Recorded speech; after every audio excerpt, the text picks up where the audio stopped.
Anyone who is alive has ancestors. The only person who doesn't have ancestors is God, because there is nothing preceding God. Otherwise, any being who has proceeded from God necessarily has ancestors. That's true for all humans. For that matter, it's true for literally all living beings. But sticking with humans specifically, in ancient times, the concept of honoring our ancestors was something that was seen as being integral to human society, integral to all spiritual people, to all spiritual civilizations, tribes, etc., and universally so. You know, it's not that, oh, this is an Eastern thing or a Western thing, Asian, European, African. No, there is literally no people in history who did not honor the ancestors previously, in the past. Now, of course, this has become a foreign concept, to the point where now that modernity has descended upon us for the last 150, 200 years roughly, more or less, this practice has receded into the mists of time, unfortunately. And now we have very few people who consciously honor their ancestors. Well, this is something that we need to revive. It's something that we're going to revive. It's something that we're going to begin doing in the ISDS, but also that we are going to begin to encourage other people to do as well. Why is this important?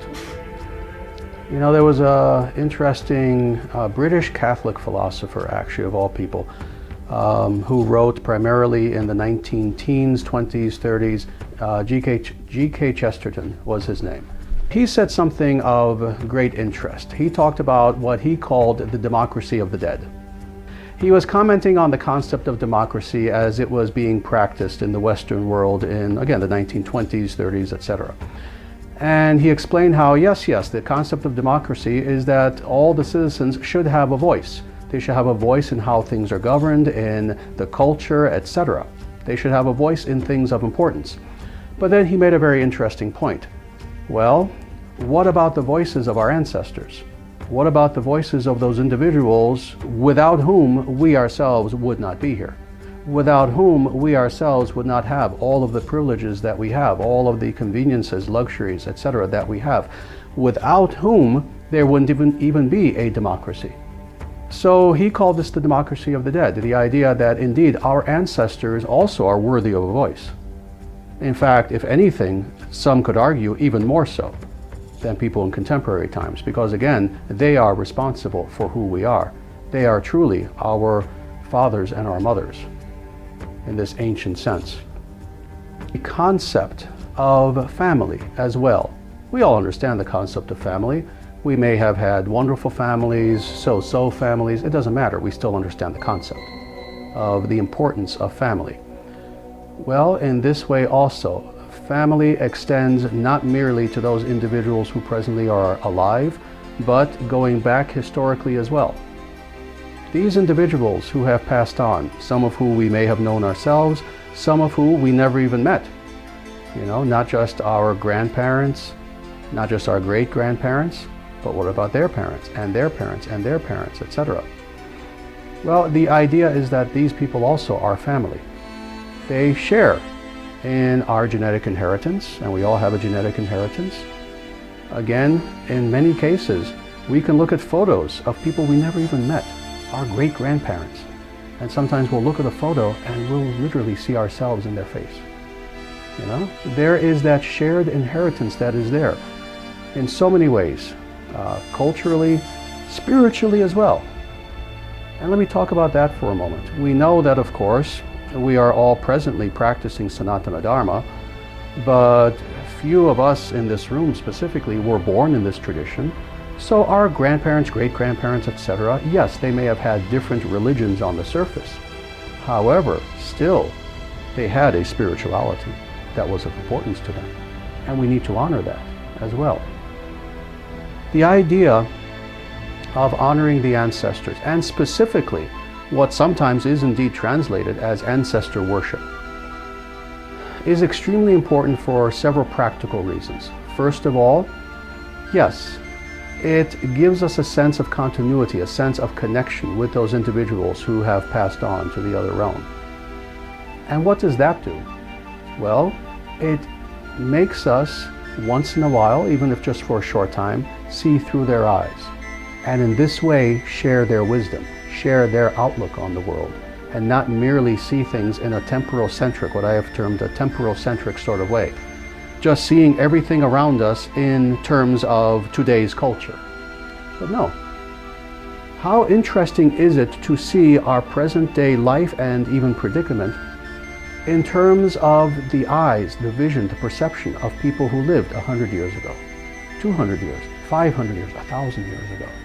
And to gain that added wisdom of seeing who we are today, but from that perspective. It gives us a form of wisdom that otherwise we would not have access to. That's the first thing that is of importance in honoring, ritually honoring our ancestors. The other thing is this. The ancestors, according to, again, all the ancient cultures, not just Vedic, oh no, you can look into any ancient culture, European, African, Asian, Japanese, etc., etc. They all agree on this next point that I'm going to make. An aspect of the ancestors is still very much in existence. We don't have physical access to it, but a part of our ancestors is still alive, in other words, and specifically getting to the Vedic concept. This is known as Pitraloka, that is the realm of the ancestors. Our ancestors still have the ability to impact us, to affect us positively in a beneficial sort of way, even though they may have left 100 years ago, 200 years ago. An aspect of them, an energetic aspect of them is still there, operative within the cosmos. And as a result of this, because of this, when we choose to seek their benediction, to seek their blessings upon our lives, they do precisely that. In fact, today, unfortunately, at first, they shed a tear in gratitude that today we even bother to remember them. Because again, in the past, people did. Today, no one cares about the ancestors. So first, when we appeal to them today, first, actually, interestingly, they express some gratitude toward us. Thank you for not forgetting. They actually whisper to us. And then secondarily, they give us their blessings. Now, why is this of importance? Well, can we receive too many blessings? With the struggles that we have today, with the problems that we have today, with the challenges, the so many things that we go through, we need the blessings, certainly of God primarily, but we need the blessings of our parents. We need the blessings of our Guru. We need the blessings of the Devas, the Devis. We need the blessings of the Yakshas and Yakshis, of the spirits of nature.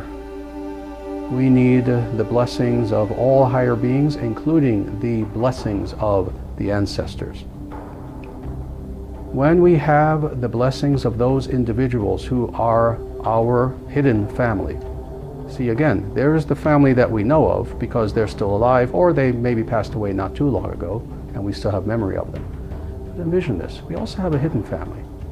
Those people who we never think about them because they lived 150, 200 years ago. But they are our family, just as much as our parents, our brothers, sisters, cousins, anyone else. So when we have these special blessings from those individuals who truly care about us because they are related to us, it gives us a special sense of comfort that is of great importance. So the reason why we do this Pitra Yagya, this Pitra Puja, is again all of these things that I have mentioned. But more also socially, it gives us a sense of continuity. We no longer feel alone in the world when we understand that not just in a horizontal sense do we have individuals who we care about and who care about us, friends, family, etc. But then there is a continuity stretching back throughout history as we know that there will be a continuity stretching forward into the future as well.